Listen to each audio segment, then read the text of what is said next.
नमस्कार, मैं प्रिया राज। आप देख रहे हैं स्वराज पोस्ट। देखिए, एक तरफ जहां देखा गया कि कल 6 तारीख को कई जगहों पर मतदान हुआ, ऐसे में संजय झा ने एक ट्वीट किया है। बिहार विधानसभा चुनाव के पहले चरण के मतदान के बाद पूरे राज्य में एनडीए और मुख्यमंत्री नीतीश कुमार के नेतृत्व को लेकर जबरदस्त उत्साह देखने को मिला।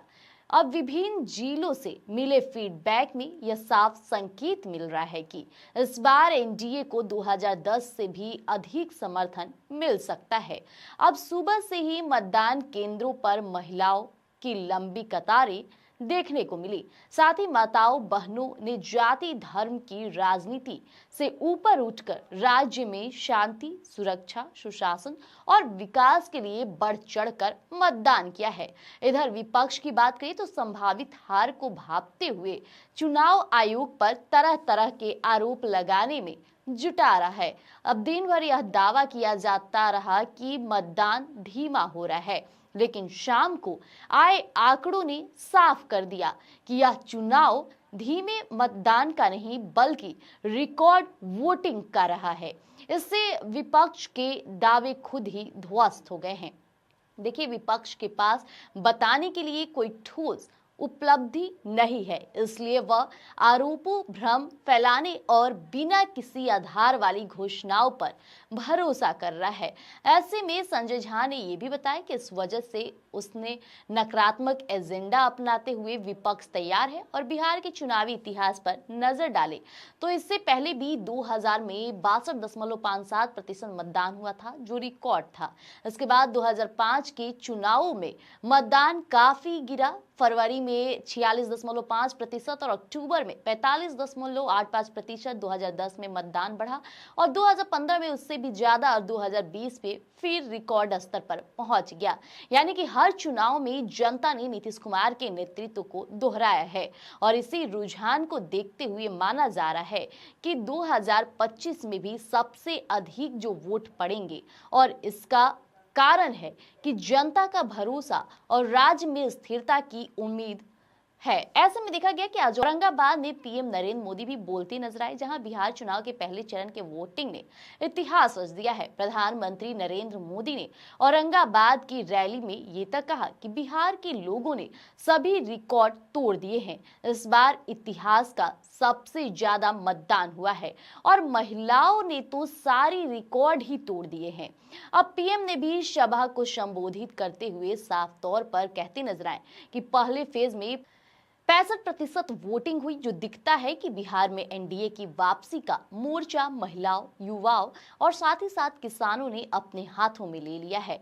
तो वहीं देखा गया कि पीएम मोदी ने और भी बातें स्पष्ट करते हुए साफ तौर पे कहा कि बिहार के लोग किसी भी कीमत पर जंगल राज की वापसी नहीं चाहते हैं।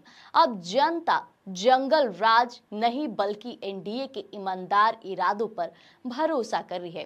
राजद के वादों पर कांग्रेस को भी यहां तक भरोसा नहीं है। बिहार के वोटर नरेंद्र मोदी और नीतीश के ट्रैक रिकॉर्ड पर भरोसा कर रहे हैं। तो वहीं बिहार चुनाव के पहले चरण की वोटिंग ने इतिहास रच दिया है। ये बातें वो बार बार कहते नजर आए। प्रधानमंत्री नरेंद्र मोदी ने औरंगाबाद की रैली में जो भी बातें की उससे लोग काफी प्रभावित हुए। इसके साथ ही उन्होंने ये तक कहा कि आपने देखा होगा कि इन दिनों महाकुंभ कितने आयोजन के साथ लोगों ने भव्यपूर्ण से आस्था के प्रति अपना प्रेम दिखाया। तो वहीं छठ पर्व को लेकर भी उन्होंने महिलाओं को जागरूक के साथ साथ तंज कसते विपक्ष पर नजर आए।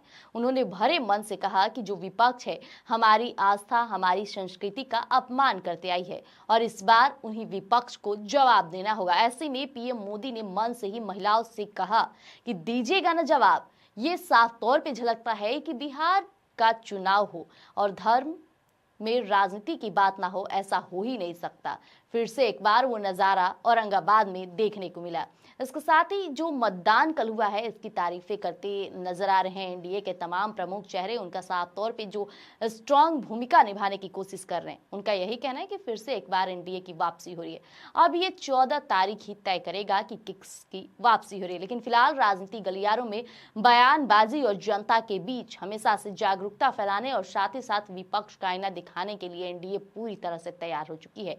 तो दूसरी तरफ राजद में भी वही सेम गेम चल रहा है, जहां तेजस्वी तेजस्वी यादव सीधे तौर पर मन से कई बातें ऐसे भी कह जाते हैं जो अमर्यादित होती है, लेकिन कई बातें में सच्चाई साफ तौर पे नजर आती है। जैसे बात किया जाए, देखा गया था कि उन्होंने जब भी अपने जनता के बीच में गए तो उन्होंने कहा कि आए दिन जो समस्याएं हो रही है, दुर्घटनाएं हो रही है, आए दिन गोलीबारी हो जा रही है, इस पर बार बार वो कहते हैं कि हमारे पिताजी के शासनकाल में ये चीजें होती थी तो लोग उन्हें गलत कह देते थे, लेकिन आज क्या हो रहा है। ऐसे में उन्होंने चूहा को लेकर भी एक बार बड़ा तंज कसा था कि जब हमारे राज्य में वो चीजें होती तो हमें दोषी कहा जाता, लेकिन अब क्यों सभी चुप है।